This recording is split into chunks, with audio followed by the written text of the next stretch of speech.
যুক্তরাষ্ট্র ও ইরানের পাল্টাপাল্টি অবস্থানে মধ্যপ্রাচ্য আবারও উত্তপ্ত হয়ে উঠেছে। সম্প্রতি আমেরিকার পঞ্চম নৌবহর এবং একটি বিমান ঘাঁটি লক্ষ্য করে মিসাইল ও ড্রোন হামলা চালানোর দাবি করেছে ইরান। এই হামলার একটি ভিডিও ইতোমধ্যেই প্রকাশ করেছে দেশটির রেভলিউশনারি গার্ড আইআরজিসি। ইরানের দাবি, তাদের একটি যোগাযোগ টাওয়ারে মার্কিন হামলার জবাবেই এই পাল্টা হামলা চালানো হয়। তবে আমেরিকা এই দাবিকে পুরোপুরি ভুয়া ও মিথ্যা বলে উড়িয়ে দিয়েছে। মার্কিন সেন্ট্রাল কমান্ড জানিয়েছে, কুয়েতে তাদের ঘাঁটিতে আসা সব ইরানি ড্রোন সফলভাবে ভূপাতিত করেছে, তাদের কোনো ক্ষয়ক্ষতি হয়নি। গত ফেব্রুয়ারি মাসে যুক্তরাষ্ট্র ও ইসরায়েলের যৌথ সামরিক অভিযানে ইরানের সর্বোচ্চ নেতা আলী খামেনির মৃত্যুর পর থেকেই পরিস্থিতি ক্রমে উত্তপ্ত হয়ে ওঠে।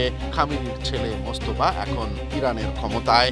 ট্রাম্পের দেয়া যুদ্ধবিরতি আর পাকিস্তানের মধ্যস্থতায় শান্তি আলোচনার চেষ্টা চললেও হরমুজ প্রণালী ও ইরানি বন্দরে মার্কিন নৌবাহিনীর কঠোর অবরোধের কারণে এই উত্তেজনা সহসাই থামছে না।